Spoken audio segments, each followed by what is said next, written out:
Hello, ladies and gentlemen. Welcome to the backstory.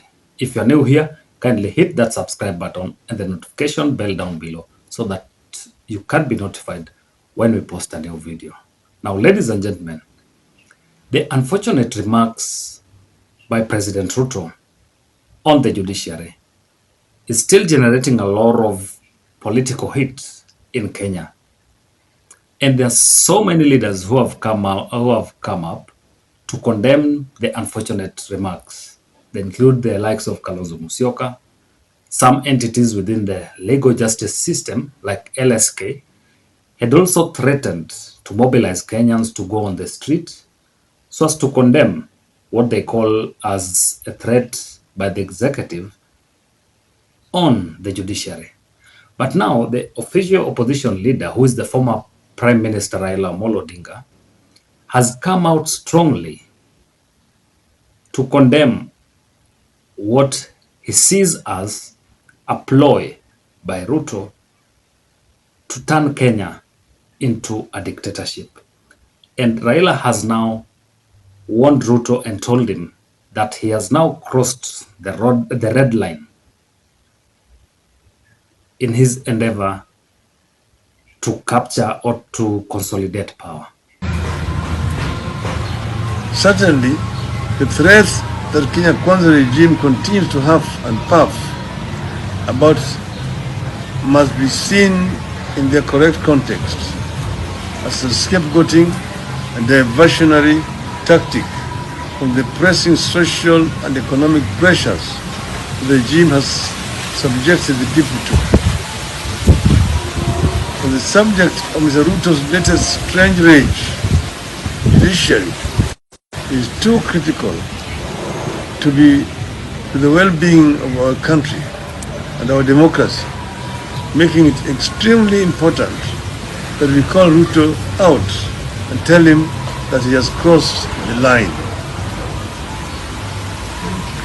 Kenyans will recall that when the Supreme Court made its contemptuous ruling against the Azimio la Umoja's presidential election in 2022, he said he strongly disagreed and accepted it in the interest of furthering the rule of law, democracy, stability, and healing of our nation. It remains our position to date that disobeying court rulings is a sure path to chaos and the collapse of a nation. Mr. Ruto has captured Parliament, and bills now come straight from State House and get ratified by the lawmakers. Sometimes up to 2 bills or 3 are ratified in one afternoon. There's no debate in Bunge these days on bills. If there was ever any doubt about the malevolent intent of the Kenya Kwanza regime in regard to the Constitution of Kenya, yesterday's attack by Mr. William Ruto on the Judiciary removes all the doubts. Now, ladies and gentlemen, that is the former Prime Minister Raila Odinga talking about the unfortunate remarks by William Ruto on the judiciary. Now, there are so many leaders I have told you have also condemned his remarks. But if you look at it keenly, the Kenya Kwanza government or Ruto's administration also came out and defended his remarks, which means they are not sorry about what happened. So we want to look at why this administration or Ruto and his handlers are so much determined to put pressure on the judiciary so as to play ball. You know, I want to tell you, Ruto is a very smart and crafty politician. And according to me, all this was crafted even before he was sworn in. One, he engaged Gear 1. And that Gear 1 was engaged when he came into power and appointed the judges who had been rejected by the former president Uhuru Kenyatta. So in his scheme of things, Ruto wanted to endear himself to the judiciary in such a way that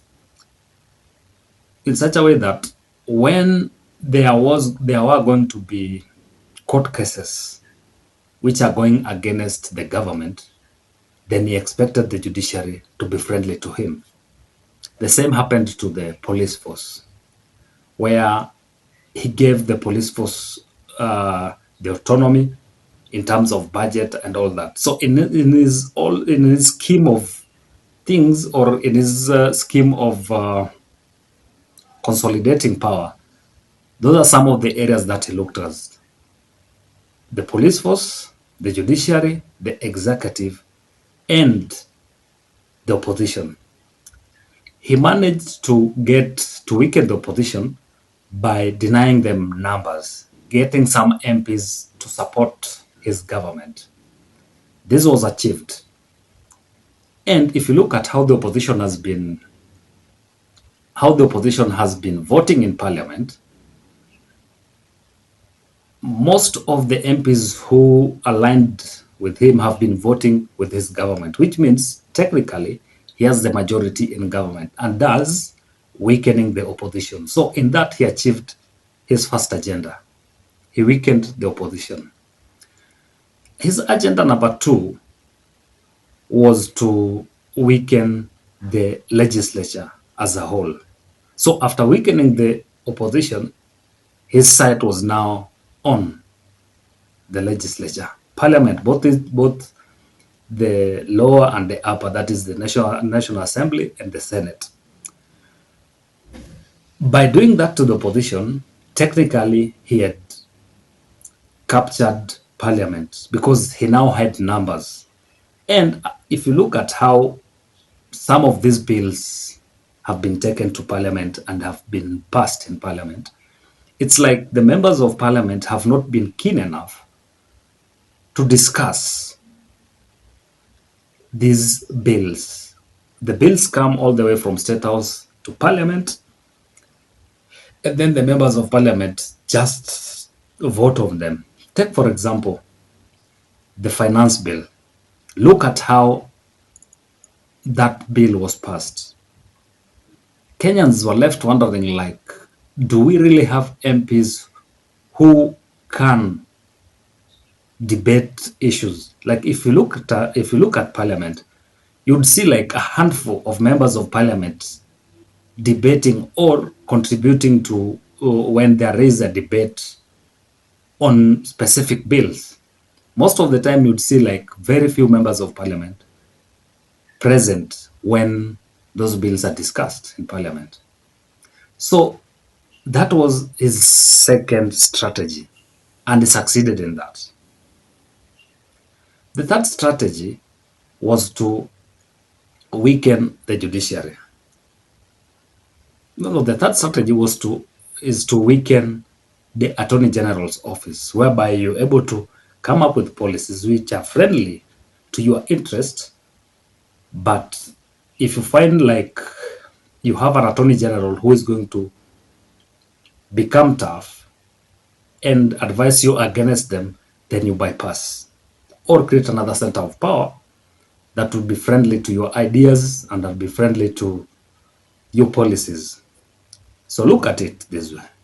There's a motion in Parliament, there's a bill in Parliament right now that has gone through the first reading. I think I've discussed it in the previous video.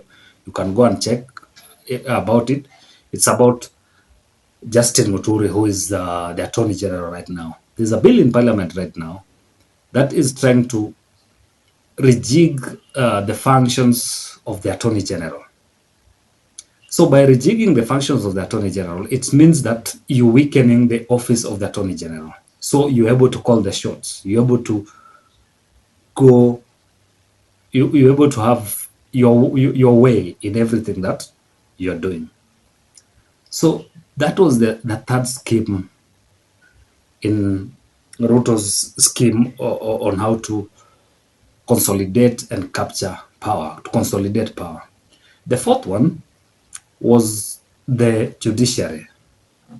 And the judiciary in trying to capture the judiciary, William Ruto adopted a soft kind of approach. The soft approach was to endear himself to the judiciary by being looked as a friend of the judiciary. And in the scheme of things, he came up with the idea of appointing the judges. By appointing the judges, he looked like someone who is friendly, someone who is not out to antagonize. Because the very issues that is raising right now were raised by the former president, Uhuru Kenyatta. But then he came out openly and opposed. So why is it that right now he's raising them? Yeah, we can't say that the judiciary is not corrupt. There are guys within the judiciary who are corrupt.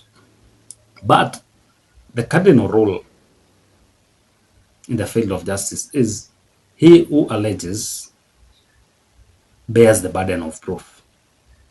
So now that the president has alleged that there are corrupt officials within the judiciary, that the burden of proof lies with him. I know his office has come out strongly and said that they're not going to kind of apologize, but the burden of proof lies with them. So they need to use the correct procedure, which is going to the JSC, Judicial Service Commission, and showing that evidence to the JSC so that a tribunal can be formed, so that those judges that he claims are corrupt can go through that tribunal, so that we Kenyans are able to tell or are able to know what's happened. I think this is not the first time that that's happened. There was a Supreme Court judge who went through the tribunal. There was the other case of Judge Chitembwe. So it's something that can be done, so that at the end of the day, Kenyans get out satisfied that there is corruption within the judiciary. Yeah, because there are corrupt officials within the judiciary. So in the scheme of things, as we go back, he wanted to use soft power. But this has backfired because, let me be the devil's advocate in this. If there was any corruption on matters that are touching on the government, like let's take, for example, the housing levy, the bill and all that, if there was, the government would put almost all its officers to try and get whoever is corrupting the judges. So I don't think a sane judge can be corrupted, can agree to even get a bribe or matters touching on the government, a matter which is heated as this one. So I just want to play the devil's advocate. Now let's go to the fourth scheme, which was the soft power. Now, after realizing that the soft power has backfired, Ruto and his handlers have now engaged gear 4, which is intimidation. So this intimidation is what they have engaged now, putting a lot of pressure on the judiciary so that they make rulings that are friendly to the government. I know one or two people will be intimidated eventually, but if you look at the history of Kenya, intimidation doesn't work for the judiciary. If you look at the history of Kenya, so many people have tried. The former president Uhuru tried until he was frustrated. I know the judiciary will stand firm and they will stamp the authority. So the only thing that Ruto's government needs to do is to legislate or do things according to the law. We have a law, we have a constitution that they need to follow. And if there is anything that is taken to court, then they need to obey court orders. Because if he doesn't, as he has said that he's not going to obey court orders, then there will be anarchy. Imagine a situation whereby he decides not to obey court orders. Then Kenyans also decide not to obey the orders of the executive. Like, let's say, the housing levy, let's say it's rendered unconstitutional. Then he decides to go ahead and implement it. Then Kenyans decide not to. We'll have a very chaotic society. So let the Kenya Kwanza government govern according to the law. We have a constitution, let them follow the constitution. The president and the Kenya Kwanza administration officers swore to protect the constitution of Kenya. And that is what Kenyans expect from them. That is all from me, ladies and gentlemen. Until next time, goodbye.